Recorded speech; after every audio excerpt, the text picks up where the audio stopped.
Hi ಎಲ್ಲರಿಗೂ ನಮಸ್ಕಾರ. ನೀವು ನೋಡ್ತಿದ್ದೀರಾ ಸ್ಪೀಡ್ ನ್ಯೂಸ್ ಕನ್ನಡ. ನಾನು ಪ್ರಿಯಾ ಸೋಮೇಶ್. ತಮ್ಮೆಲ್ಲರಿಗೂ ಗೊತ್ತಿರೋ ಹಾಗೆ ಪ್ರೀತಿಗೆ ಕಣ್ಣಿಲ್ಲ, ಪ್ರೀತಿ ಕುರುಡು. ಯಾರ ಮೇಲೆ ಯಾವಾಗ ಬೇಕಾದ್ರೂ ಲವ್ ಆಗುತ್ತೆ, ಯಾವಾಗ ಬೇಕಾದ್ರೂ ಮನೆ ಬಿಟ್ಟು ಓಡೋಗ್ತಾರೆ, ಇಲ್ಲ ಒಪ್ಸಿ ಮದುವೆ ಆಗ್ತಾರೆ. ಮದುವೆ ಆದಮೇಲೆ ತಂದೆ ನೀನು ಬೇರೆ ಜಾತಿಯವನ್ನ ಮದುವೆ ಆದ ಅಂತ ಕೊಲ್ತಾರೆ. ಸೊ ಪ್ರೀತಿಸಿ ಮದುವೆ ಆದಮೇಲೆ ಗಂಡ ಹೆಂಡ್ತಿನ ಕೊಲ್ಲೋದು, ಹೆಂಡ್ತಿ ಗಂಡನ್ನ ಕೊಲ್ಲೋದು, ತುಂಡು ತುಂಡಾಗಿ ಮಾಡಿ ಒಂದು ಡ್ರಮ್ಮಲ್ಲಿ ಹಾಕಿಡುವಂಥದ್ದು, ಈ ಥರದ್ದೆಲ್ಲ ನಾವು ಸಾಕಷ್ಟು ವಿಚಾರಗಳನ್ನ ನೋಡ್ತಾನೇ ಬಂದಿದ್ದೀವಿ, ನೋಡ್ತಾ ಇದ್ದೀವಿ, ಮುಂದೆನೂ ಕೂಡ ನೋಡ್ತೀವಿ. ಇದು ಯಾವುದು ಕೂಡ ಕಡಿಮೆ ಆಗಲ್ಲ, ಇದು ಯಾವುದಕ್ಕೂ ಕೂಡ ಕೊರತೆ ಇಲ್ಲ ಅಂತಲೇ ಹೇಳಬಹುದು. ಈಗ ರೀಸೆಂಟಾಗಿ ಒಂದು ಇನ್ಸಿಡೆಂಟ್ ನಡೆದಿದೆ. ಒಂದು ಹುಡುಗಿ ಪೊಲೀಸ್ ಸ್ಟೇಷನ್ ಮೆಟ್ಲೇರಿ ತಾಳಿನ ಕಿತ್ತು ಅವನ ಮುಖದ ಮೇಲೆ ಬಿಸಾಡಿ ಗುಡ್ ಬಾಯ್ ಅಂತ ಹೇಳಿ ಬಂದಿದ್ದಾಳೆ. ಮದುವೆ ಆಗಿರುವಂತಹ ಯುವತಿ. ಚಿಂತಾಮಣಿ ದೇವಸ್ಥಾನದಲ್ಲಿ ಇವರಿಬ್ಬರು ಮದುವೆ ನಡೆಯುತ್ತೆ. ಹುಡುಗ ಬಂದು ಸಂದೀಪ್ ಅಂತ ಹೇಳಿಬಿಟ್ಟು ಪ್ರೀತಿಸಿ ಮದುವೆ ಆಗ್ತಾನೆ. ಹುಡುಗ ಬಂದು ಒಂದು ಪೇಂಟ್ ಕೆಲಸ ಮಾಡ್ತಿದ್ದಂತಹ ಹುಡುಗ. ಇವಳು ಸ್ವಲ್ಪ ರಿಚ್ ಮನೆ ಕಡೆ, ಸ್ವಲ್ಪ ಫಿನಾನ್ಷಿಯಲಿ ಸ್ಟೇಬಲ್ ಇರುವಂತಹ ಹುಡುಗಿ. ಬಟ್ ಪ್ರೀತಿಗೆ ಫಿನಾನ್ಷಿಯಲಿ ಸ್ಟೇಬಲ್ ಇದ್ದಾರಾ, ಅವರ ದೊಡ್ಡ ಮನೆ ಇದೆಯಾ ಅಥವಾ ಮತ್ತೊಂದು ಇದೆಯಾ? ನೋ. ನಂಬಿಕೆ, ಪ್ರೀತಿ, ವಿಶ್ವಾಸ, ಕೇರು ಇದೆಲ್ಲದೂ ಕೂಡ ಮ್ಯಾಟ್ರ್ ಆಗುತ್ತೆ. ನಮ್ಮನ್ನು ಫಿಸಿಕಲಿ, ಮೆಂಟಲಿ, ಎಮೋಷ್ನಲಿ ನಮ್ಮ ಜೊತೆ ಕನೆಕ್ಟ್ ಆಗಿದ್ದಾರಾ, ನನ್ನನ್ನು ಪ್ರೀತಿಸ್ತಿದ್ದಾರಾ, ನನ್ನನ್ನು ಗೌರವಿಸ್ತಿದ್ದಾರಾ, ನನ್ನನ್ನು ಈ ಥರ ನೋಡ್ಕೊತಿದ್ದಾರೆ, ನನಗೆ ಪ್ರಿನ್ಸಸ್ ಟ್ರೀಟ್ಮೆಂಟ್ ಸಿಗ್ತಿದೆಯಾ, ಇದಿಷ್ಟನ್ನು ನೋಡಿ ಹೆಣ್ಮಕ್ಳು ಬೇಡೋದು. ಈ ಒಂದು 18 ಈ ಒಂದು ಟೀನೇಜ್ ಅಂತ ಏನು ಬರುತ್ತೆ, ಆಗ ಅವರಿಗೆ ನಿರ್ಧಾರಗಳು ತಗೊಳ್ಳೋದು ಗೊತ್ತಿರಲ್ಲ. ಯಾವ ಥರ ನಿರ್ಧಾರಗಳನ್ನ ತಗೋಬೇಕು ಅನ್ನೋದು ಅಷ್ಟು ಕರೆಕ್ಟಾಗಿ ಗೊತ್ತಿರಲ್ಲ. ಬಟ್ ಸಮ್ಟೈಮ್ಸ್ ಎಡು ಬಿಡ್ತಾರೆ ಜೀವನದಲ್ಲಿ. ಈ ಹುಡುಗಿದು ಅದೇ ಕಥೆ ಆಗಿತ್ತು. 18 ವರ್ಷದ ಹುಡುಗಿ ಸಂದೀಪ್ ಅನ್ನೋ ಹುಡುಗನ ಲವಲ್ಲಿ ಬೀಳ್ತಾಳೆ. ಆಮೇಲೆ 18 ವರ್ಷ, ಇನ್ನೇನು ಗೊತ್ತಲ್ಲ, 18 ವರ್ಷ ಆಗಿದೆ ಅಂತ ಹೇಳ್ಬಿಟ್ಟು ಇಬ್ಬರು ಕೂಡ ಚಿಂತಾಮಣಿ ದೇವಸ್ಥಾನದಲ್ಲಿ ಮದುವೆ ಕೂಡ ಆಗ್ತಾರೆ. ಅಪ್ಪ ಅಮ್ಮನ ಒಪ್ಪಿಗೆ ಇಲ್ದಲೆ ಮದುವೆ ಆಗಿ ಕಾರಲ್ಲಿ ಹೋಗುವಾಗ ಆನ್ ದಿ ವೇ ರೋಡಲ್ಲಿ ಹುಡುಗಿಯ ತಂದೆ ತಾಯಿ ಸಿಗ್ತಾರೆ. ಹುಡುಗಿಯ ತಂದೆ ತಾಯಿ ಸಿಕ್ಕಿ ಏನು ಮಾಡ್ತಾರೆ, ಪೊಲೀಸ್ ಸ್ಟೇಷನಿಗೆ ಕರ್ಕೊಂಡು ಹೋಗ್ತಾರೆ. ಕರ್ಕೊಂಡು ಹೋದಾಗ ಗೊತ್ತಲ್ಲ ತಮ್ಮೆಲ್ಲರಿಗೂ ಸೀನ್ಸ್ಗಳು ನಡೆಯುತ್ತೆ. ನನಗೆ ಇವನ ಜೊತೆ ಬದುಕಬೇಕು, ನನಗೆ ಇವನಂದ್ರೇ ಇಷ್ಟ, ನಮ್ಮ ಅಪ್ಪ ಅಮ್ಮ ನನಗೆ ಬಲವಂತ ಮಾಡ್ತಿದ್ದೆ, ನಾವು ಮೇಜರ್, ನನಗೆ 18 ವರ್ಷ, ಅವನಿಗೆ 21 ವರ್ಷ, ನಮಗೆ ಬದುಕೋ ಸ್ವಾತಂತ್ರ್ಯ ಇದೆ, ಇವೆಲ್ಲ ಡೈಲಾಗ್ಗಳು ಬಂದಿರುತ್ತೆ. ಆ ನಂತರ ಸಮಾಧಾನವಾಗಿ ಅವರ ತಂದೆ ತಾಯಿ ಬುದ್ಧಿ ಹೇಳ್ತಾರೆ ಅವಳಿಗೆ. ನೋಡು, ಮೊದಲನೇದಾಗಿ ಈ ಹುಡುಗ ಸರಿ ಇಲ್ಲ, ಇವನ ಮೇಲೆ ಪೋಕ್ಸೋ ಕೇಸ್ ಕೂಡ ಇದೆ, ಇವನು ಕ್ಯಾರೆಕ್ಟರ್ ಲೆಸ್ ಹುಡುಗ. ನೋಡು, ಇದಾದ ಮೇಲೂ ಕೂಡ ನಿನ್ನ ಜೀವನ ಅವನ ಜೊತೆನೇ ಇರಬೇಕು ಅಂತಂದರೆ ನಾವೇನೂ ಮಾಡೋಕ್ಕಾಗಲ್ಲ, ನೀನು ಯೋಚನೆ ಮಾಡು ಅಂತ ಇಷ್ಟನ್ನು ಕೂಡ ಅವರ ತಂದೆ ತಾಯಿ ಹೇಳ್ತಾರೆ. ಎಲ್ಲ ತಂದೆ ತಾಯಿ ಆಸೆ ಏನು? ನನ್ನ ಮಗ ಚೆನ್ನಾಗಿರಬೇಕು, ಮದುವೆ ಆದಮೇಲೆ ನನ್ನ ಮಗಳು ಚೆನ್ನಾಗಿರಬೇಕು, ಸಂತೋಷವಾಗಿರಬೇಕು, ನೆಮ್ಮದಿ ಆಗಿರಬೇಕು ಹೋಗಿದ ಮನೇಲಿ. ಗಂಡು ಮಕ್ಕಳಿಗೂ ಹಾಗೆ ಮದುವೆ ಮಾಡೋದು ಯಾಕೆ? ನನ್ನ ಮಗ ಚೆನ್ನಾಗಿರಬೇಕು, ಅವಳ ಜೊತೆ ಸುಖ ಸಂಸಾರವನ್ನು ಮಾಡಬೇಕು ಅಂತ ಮದುವೆ ಮಾಡ್ತಾರೆ.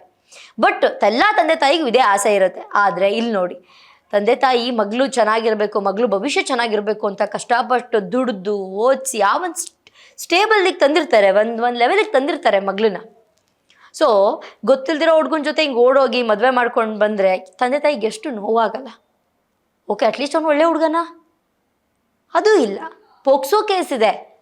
ಪೋಕ್ಸೋ ಕೇಸ್ ಅಂದರೆ 18 ವರ್ಷದ ಒಳಗಡೆ ಇರುವಂತಹ ಹುಡುಗಿ ಮೇಲೆ ಏನಾದರೂ ಆಗಿದ್ರೆ ಅಂಥ ವಿಚಾರಗಳನ್ನ ಪೋಕ್ಸೋ ಕೇಸ್ ಅಂತ ಹೇಳ್ತಾರೆ. ಸೊ ಅವನೊಂದು 18 ವರ್ಷದ ಒಳಗಡೆ ಇರೋ ಹುಡುಗಿನೇ ಹೆಂಗೆ ಟ್ರೀಟ್ ಮಾಡ್ಬೇಕಂತ ಗೊತ್ತಿಲ್ದಿರೋ ಆ ವ್ಯಕ್ತಿಗೆ ಯಾವ ತಂದೆ ತಾನೇ ಮುಂದೆ ಬಂದ್ಬಿಟ್ಟು ಮಗಳನ್ನ ಕೊಡ್ತಾರೆ?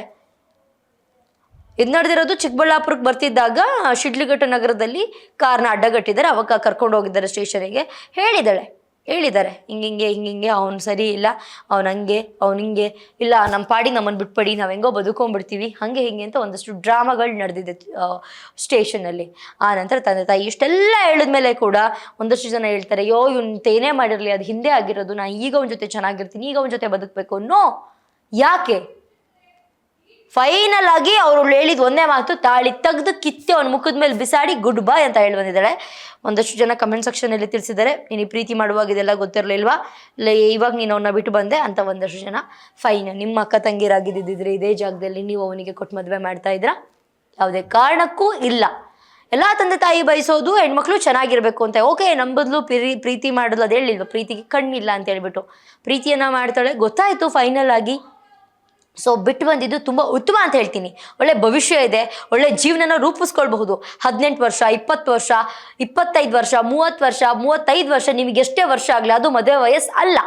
ನಿಮಗೆ ಒಂದು ಬುದ್ಧಿ ಬರಬೇಕು. ಓಕೆ, ನಾನೀಗ ಮದುವೆ ಆಗೋದಕ್ಕೆ ಸ್ಟೇಬಲ್ ಆಗಿದ್ದೀನಿ, ನಾನು ಮದುವೆ ಆದರೆ ನಾನು ಚೆನ್ನಾಗಿರ್ತೀನಿ, ಏನೇ ಬಂದರೂ ಅಡ್ಜಸ್ಟ್ ಮಾಡಿಕೊಂಡು ಅನುಸರಿಸ್ಕೊಂಡು ಹೋಗ್ತೀನಿ. ನನಗೊಬ್ಬ ವ್ಯಕ್ತಿ ಅಂದರೂ ಕೂಡ ಹೊಡೆದ್ರೂ ಕೂಡ ನಾನು ಅನುಸರಿಸ್ಕೊಂಡು ಹೋಗ್ತೀನಿ, ಎಲ್ಲದಕ್ಕೂ ಫಿಕ್ಸ್ ಆಗಿರಬೇಕು. ಬಟ್ ಎಲ್ಲರೂ ಹಿಂಗೆ ಇರಬೇಕು ಅಂತಲ್ಲ, ಹಂಗಿದ್ರೆ ಅವ್ರ ಜೊತೆಗೆ ಇರಬೇಕು ಅಂತಲೂ ಏನಿಲ್ಲ. ಬಟ್ ನಿಮಗೊಂದು ಮೆಚುರಿಟಿ ಬರ್ದಲೇ ಮದುವೆ ಆದರೆ, ನಿಮಗೆ 35 ವರ್ಷದಲ್ಲಿ ಮದುವೆ ಆಗೋದು ರಾಂಗೆ, 18 ವರ್ಷದಲ್ಲಿ ಮದುವೆ ಆಗೋದು ಕೂಡ ರಾಂಗೆ. ನಿಮಗೆ ಮೆಚುರಿಟಿ ಬಂದಮೇಲೆ, ನಿಮಗೊಂದು ತಿಳುವಳಿಕೆ ಬಂದಮೇಲೆ ಮದುವೆ ಅಂದರೆ ಏನು, ಫಸ್ಟ್ ಎಲ್ಲರಿಗೂ ನಾನು ಹೇಳೋದು, ಫಸ್ಟು ನೀವು ಫಿನಾನ್ಷಿಯಲಿ ಸ್ಟೇಬಲ್ ಆಗಿದ್ದೀರಾ, ನಿಮ್ಮ ಕಾಲ ಮೇಲೆ ನೀವು ನಿಂತ್ಕೊಂಡಿದ್ದೀರಾ. ಹುಡುಗರಾಗಿರ್ಬಹುದು, ಹುಡುಗಿರಾಗಿರಬಹುದು, ಬರೀ ಹುಡುಗರೇ ಫಿನಾನ್ಷಿಯಲಿ ಸ್ಟೇಬಲ್ ಆಗಿರಬೇಕು. ಇದೇನು 1947 ಅಲ್ಲ. ಈಗಿನ ಕಾಲದಲ್ಲಿ ಎಲ್ಲ ಹೆಣ್ಮಕ್ಳು ಹೊರಗಡೆ ಹೋಗಿ ಓದ್ತಾ ಇದ್ದಾರೆ, ಫಿನಾನ್ಷಿಯಲಿ ಸ್ಟೇಬಲ್ ಆಗಿದ್ದಾರೆ. ಇಬ್ರು ಕೂಡ ಹೊರಗಡೆ ಹೋಗಿ ದುಡಿಬೇಕು, ಮನೇಲೂ ಕೂಡ ಬಂದು ಕೆಲಸ ಮಾಡ್ಕೊಳ್ಬೇಕು. ಇದಿಷ್ಟು ಈಗ ನಡೀತಾ ಇರೋದು. ಸೊ ಓದಲ್ಲ ಏನಿಲ್ಲ, 18 ವರ್ಷಕ್ಕೆ ಯಾರೋ ಇಷ್ಟ, ಯಾರ ಜೊತೆನೋ ಓಡೋದೆ, ಯಾರ ಜೊತೆನೋ ಮದುವೆ ಮಾಡ್ಕೊಂಡೆ, ನಾಳೆ ಏನು ನಿಮ್ಮ ಫ್ಯೂಚರು? 18 ವರ್ಷಕ್ಕೆ ಮದುವೆ, 19 ವರ್ಷಕ್ಕೆ ಮಗು, 21 ವರ್ಷಕ್ಕೆ ಅವ್ನು ಬೇಡ. ನಾಳೆ ಏನು ಮಾಡ್ತೀರಾ? 22ನೇ ವರ್ಷಕ್ಕೆ ಇನ್ನೊಬ್ಬನ ಮದುವೆ ಮಾಡ್ಕೊತೀರಾ? ಸರಿ, ನೀವು 22ನೇ ವರ್ಷಕ್ಕೆ 25ನೇ ವರ್ಷಕ್ಕೆ ನಿಮಗೆ ಮೆಚುರಿಟಿ ಬರುತ್ತೆ, ನನ್ನ ಜೀವನದಲ್ಲಿ ನಾನು ಈ ಥರ ತಪ್ಪು ಮಾಡಬಾರ್ದಾಗಿತ್ತು ಅಂತ ಮಗು ನಿಲ್ಬಿಡ್ತೀರಾ? ತಾಳ್ಮೆನೇ ಇರಲ್ಲ. ಬಿಡು, ಮಗು ಇನ್ನೊಂದು 5 ವರ್ಷ 10 ವರ್ಷ ಆದ್ಮೇಲೆ ಮಾಡ್ಕೊಳ್ಳೋಣ. ಈ ಹುಡುಗಿಗೆ ಇನ್ನೂ 18 ವರ್ಷ ಪ್ರೀತಿಸಿ ಬೇರೆ ಮದುವೆ ಆಗಿದ್ದೀವಿ, ಒಂದು 5-6 ವರ್ಷ ಸುತ್ತಾಡ್ಕೊಂಡಿರೋಣ, ನೆಮ್ಮದಿಯಾಗಿರೋಣ. ನೋ, 18 ವರ್ಷಕ್ಕೆ ಮದುವೆ, 19 ವರ್ಷಕ್ಕೆ ಮಗು, 21ಕ್ಕೆ ಡಿವೋರ್ಸು, 25ನೇ ವರ್ಷಕ್ಕೆ ಇನ್ನೊಂದು ಮದುವೆ. ಮನಸ್ಥಿತಿನ ಫಸ್ಟು ಸ್ಟೇಬಲಿಗೆ ತಂದ್ಕೊಳ್ಳಿ ದಯವಿಟ್ಟು. ಅದೇನೋ ಹೇಳಲ್ವ ಗಾದೆ, ಸೀರೆ ಮೇಲೆ ಮುಳ್ಳು ಬಿದ್ರು, ಮುಳ್ಳು ಮೇಲೆ ಸೀರೆ ಬಿದ್ರೂ ಹರಿದೋಗೋದು ಸೀರೆನೇ. ಜಗತ್ತು ಮಾತಾಡೋದು 80% ಹೆಣ್ಮಕ್ಳ ಬಗ್ಗೆ ನೆಗೆಟಿವ್. ಪ್ರೀತಿ, ಪ್ರೇಮ, ಪ್ರಣಯ ಅಂತ ಹೇಳ್ಬಿಟ್ಟು ಹೋಗ್ತೀರಾ, ಅಪ್ಪ ಅಮ್ಮನ ಮರ್ಯಾದೆ 3 ಕಾಸಿಗೆ ತೆಗಿತೀರಾ. ಅಟ್ಲೀಸ್ಟ್ ಪ್ರೀತಿಸ್ತೀರಾ? ಒಳ್ಳೆ ಹುಡುಗನ ಅವ್ನು ನಿಮ್ಮನ್ನು ಅಟ್ಲೀಸ್ಟ್ ಕೊನೆವರೆಗೂ ಚೆನ್ನಾಗಿ ನೋಡ್ಕೊಳ್ತಾನ? ಅವನು ಒಳ್ಳೆಯವನ, ಒಳ್ಳೆ ಗುಣದವನ, ನಿಮಗೆ ರೆಸ್ಪೆಕ್ಟ್ ಮಾಡ್ತಾನ? ಅವನ ಹತ್ರ ಒಳ್ಳೆ ಕ್ಯಾರೆಕ್ಟರ್ಗಳಿದೆಯಾ? ಅವನ ಹತ್ರ ಎಷ್ಟು ದೊಡ್ಡ ಬಂಗ್ಲೆ ಇದೆ, ಅವನಿಗೆ ಗೌರ್ಮೆಂಟ್ ಜಾಬ್ ಇದೆಯಾ, ಅವನಿಗೆ ಕಾರ್ ಇದೆಯಾ, ಅವನಿಗೆ 1 ಲಕ್ಷ ಸಂಬಳನ? ಬೇಡ. ಒಳ್ಳೆಯವನ, ಒಳ್ಳೆ ರೀತಿಯಾಗಿ ಬದುಕ್ತಾನ, ಮರ್ಯಾದೆಗೆ ಒಂಚೂರು ಅಂಜುತ್ತಾನ? ಇವನ್ನೆಲ್ಲ ಅಂಜ್ತಾನೆ? ಪೋಕ್ಸೋ ಕೇಸ್ ಇದೆ ಅವನ ಮೇಲೆ. 2024ರಲ್ಲಿ ಬೇರೆ ಒಂದು ಮದುವೆ ಬೇರೆ ಆಗಿದ್ದಂತೆ. ಈಗ ಇನ್ನೊಬ್ಳು ಬೇರೆ ಬೇಕು. ಇವನಿಗೆ ಇನ್ನೊಂದು 2 ವರ್ಷ ಆದರೆ ಇವಳು ಬೋರ್ ಆಗ್ತಾಳೆ, ಇನ್ನೊಬ್ಳು ಮದುವೆ ಆಗ್ತಾನೆ. ಯಾರು ಕೇಳೋರು ಅವನನ್ನ? ನಿಮಗೆಲ್ಲ ಸ್ವಲ್ಪ ಮರ್ಯಾದೆ ಅನ್ನೋದಿರಬೇಕು ಸ್ವಲ್ಪ ತಲೆಯಲ್ಲಿ. ನಿಮ್ಮ ಪೇರೆಂಟ್ಸ್ ಅಂತೂ ನಿಮಗೇನು ಹೇಳ್ಕೊಟ್ಟಿರಲ್ಲ. ನಿಮಗಾರು ಸ್ವಂತ ಬುದ್ಧಿ ಇದೆಯಾ? ಅದೂ ಇಲ್ಲ. ಮೊದಲೇ ಪೋಕ್ಸೋ ಕೇಸ್ ಇದೆ, 2024ರಲ್ಲಿ ಒಂದು ಮದುವೆ ಆಗಿದ್ದಾನೆ, ಇನ್ನೂ ಬೇರೆ ಬೇರೆ ಸಂಬಂಧಗಳಿದೆ, ಇನ್ನು ಈ ಹುಡುಗಿ ಬೇರೆ ಬೇಕು. ಸೊ ದಯವಿಟ್ಟು ನಾನೆಲ್ಲ ಹೆಣ್ಮಕ್ಳಿಗೆ ಹೇಳೋದು ಒಂದೇ, ಚೆನ್ನಾಗಿ ಓದಿ. ನಿಮ್ಮ ವಿದ್ಯೆ ಹಾಗೆ ನೀವು ಫಿನಾನ್ಷಿಯಲಿ ಸ್ಟೇಬಲ್ ಆಗೋದು ಯಾರಿಂದನೂ ಕಿತ್ಕೊಳ್ಳೋಕ್ಕಾಗಲ್ಲ ನಿಮ್ಮ ವಿದ್ಯೆನ. ಸೊ ನೀವು ಚೆನ್ನಾಗಿ ಓದಿ, ನಿಮ್ಮ ಕಾಲ ಮೇಲೆ ನೀವು ನಿಂತ್ಕೊಳ್ಳಿ.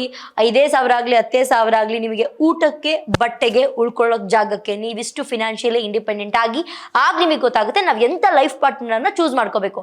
ಫಿನಾನ್ಷಿಯಲಿ ಇಂಡಿಪೆಂಡೆಂಟ್ ಅಲ್ಲ, ಏನೂ ಅಲ್ಲ, ಓಕೆ ಅವನ ಹತ್ರ ಒಂದು 10,000 ತಿಂಗಳಿಗೆ ಬರುತ್ತೆ, ಒಂದು 20,000 ದುಡ್ಡು ಬರುತ್ತೆ, ಓಕೆ ಈ ದುಡ್ಡಲ್ಲಿ ನಾನು ಜೀವನ ಮಾಡಬಹುದು. No, this is very very very wrong. First ನೀವು ಮೆಂಟಲಿ, ಫಿಸಿಕಲಿ, ಫಿನಾನ್ಷಿಯಲಿ ನೀವು ಸ್ಟೇಬಲ್ ಆಗಿ ನೆಕ್ಸ್ಟ್ ನಿಮ್ಮ ಪಾರ್ಟ್ನರ್ನ ಹುಡುಕಿ. ಈ ಹುಡುಗಿ ಮಾಡಿರೋದು ಅಟ್ಲೀಸ್ಟ್ ಗುಡ್. ಆ ಮೂಮೆಂಟಲ್ಲೂ ಕೂಡ ಪ್ರೀತಿ ಕುರುಡ ಆಗಲಿಲ್ವಲ್ಲ, ಅಟ್ಲೀಸ್ಟ್ ಆಗ್ಲಾರು ಒಪ್ಕೊಂಡು ಬಂದಲ್ಲ ಅಂತ ನಂಗೆ ಖುಷಿ ಆಯಿತು. ದಯವಿಟ್ಟು ಮುಂದಿನ ಭವಿಷ್ಯ ಚೆನ್ನಾಗಿರಲಿ ಆ ಹುಡುಗಿದು. ಚೆನ್ನಾಗಿ ಓದ್ಕೊಂಡು ಒಂದು ಒಳ್ಳೆ ಕೆಲಸ ತಗೊಂಡು ಇನ್ನೂ ಫ್ಯೂಚರಲ್ಲಿ ಬೇಕಾದಷ್ಟು ಸಾಧನೆಗಳನ್ನ ಮಾಡಿ ನೆಕ್ಸ್ಟ್ ಮದುವೆ ಕಡೆ. ಮದುವೆ ಅನ್ನೋದು ಜಸ್ಟ್ ಲೈಫಲ್ಲಿ ಒಂದು ಪಾರ್ಟ್ ಅಷ್ಟೇ, ಅದೇ ಲೈಫ್ ಅಲ್ಲ. ಸೊ ಇದಾಗಿತ್ತು ಇವತ್ತಿನ ವಿಶೇಷ. ನಿಮ್ಮ ಅನಿಸಿಕೆ, ಅಭಿಪ್ರಾಯಗಳನ್ನ ಕೆಳಗಡೆ ಕಮೆಂಟ್ ಸೆಕ್ಷನ್ ಅಲ್ಲಿ ತಿಳಿಸಿ ಅಂತ ಹೇಳ್ತಾ, ಇದಾಗಿತ್ತು ಇವತ್ತಿನ ವಿಶೇಷ. ನೋಡ್ತಾ ಇರಿ ಸ್ಪೀಡ್ ನ್ಯೂಸ್ ಕನ್ನಡ.